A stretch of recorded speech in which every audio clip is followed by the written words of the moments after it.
Homeopathy में अभी तक मरीजों को देखने के लिए बहुत सारी अप्रोचेज हैं। कोई कैंटीन मेथड को फॉलो करता है, कोई बॉर्निंग आसन को फॉलो करता है, कोई फाटक को करता है, कोई माइंड मेथड को करता है, कोई की नोट अप्रोच को करता है, कोई मैथमेटिक को करता है। नंबर ऑफ अप्रोचेज है।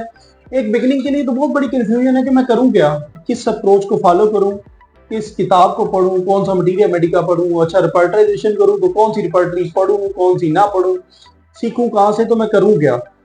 आज मैं आपको दो ऐसी चीजें बताता हूं। आप कोई दुनिया के अप्रोच होम्योपैथी से रिलेटेड फॉलो करते हैं तो अगर आप उन दोनों को ख्याल रखेंगे तो आपके पेशेंट की सक्सेस रेट बहुत ज्यादा बढ़ जाएगी।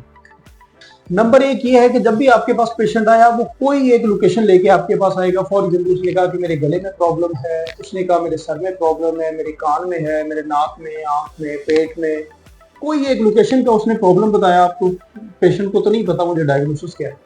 हम फॉर एग्जांपल ये लेते हैं कि एक पेशेंट आया, उसने कहा मुझे फेरेंजाइटिस है, मेरा गला खराब है, उसने ये बात की। आपका पहला काम क्या है कि पेशेंट से लोकल इसी हिस्से पे सारी पेशेंट की हिस्ट्री लें। लोकल अगर गला खराब है तो आप देखें कि उसकी कॉजेशन क्या थी। आपको कॉजेशन में से कुछ ना कुछ ऐसा मिल सकता है। फॉर एग्जाम्पल हो सकता है पेशेंट ने कहा मैंने खट्टे को गोलगप्पे खा गया है, किसी ने कहा मैंने आइसक्रीम खाई है, किसी ने कहा कि मैंने बहुत ज्यादा ठंडा पानी पिया है, किसी ने कहा मैंने बर्फ खाई है। कोई एक पेशेंट हो सकता है ना, माँ बाप भी हो सकते हैं, वो अपने बच्चे के बारे में ये बात आपको बता सकते हैं। आपको कॉजेशन मिल गई, आपके लिए मेडिसिन के लिए आसानी हो सकती है।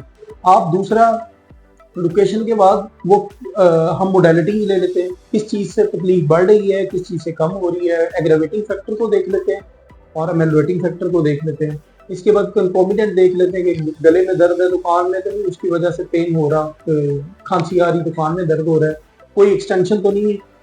ये मैं आपको ये बता रहा हूँ कि आप किसी भी अप्रोच को फॉलो करें लेकिन लोकल मोडेलिटीज को, लोकल लेवल को जस्टिफाई करें। ये पहला स्टेप आपका होना चाहिए। आपके 70% 80% केस और एक्यूट केस तो ऑलमोस्ट सारे ही लोकल लेवल पे अगर आप पेशेंट की हिस्ट्री लेते हैं तो यहीं से आपके सॉल्व हो जाएंगे।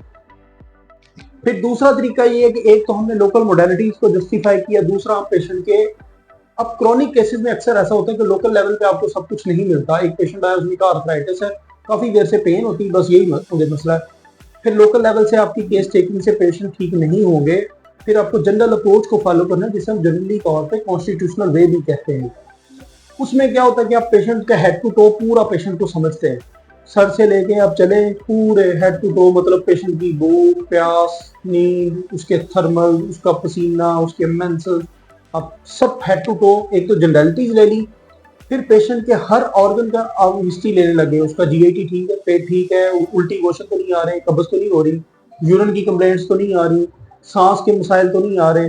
इसके साथ साथ ये सब कुछ भी जब आपने जस्टिफाई कर लिया, इसके साथ मोस्ट इंपॉर्टेंट एक अनदर थिंग है, वो है आप उसके मेंटल एस्पेक्ट में चले गए, उसके ड्रीम्स डिलूजन में चले गए, फिर हम उसकी इमोशनल स्टेट क्या है पेशेंट की, हम उसमें चले गए, हम जनरल देखने लग गए, जनरल पिक्चर में, बड़ी पिक्चर में क्या पेशेंट डल है, एक्टिव है, उसके ये सारे जितने जनरल पैरामीटर बताए, हम इन सबको जस्टिफाई करेंगे तो हमारे केस जो है ना वो नेक्स्ट लेवल पे, हमारी जो सक्सेस रेट है वो बहुत ज्यादा बहुत बेहतर हो जाएगी। ये हम कंफ्यूजन से निकल के हमने एक रोड मैप ड्रॉ कर लिया। और बहुत सारे वेज हो सकते हैं लेकिन मुझे ये दो बड़े सिंपल से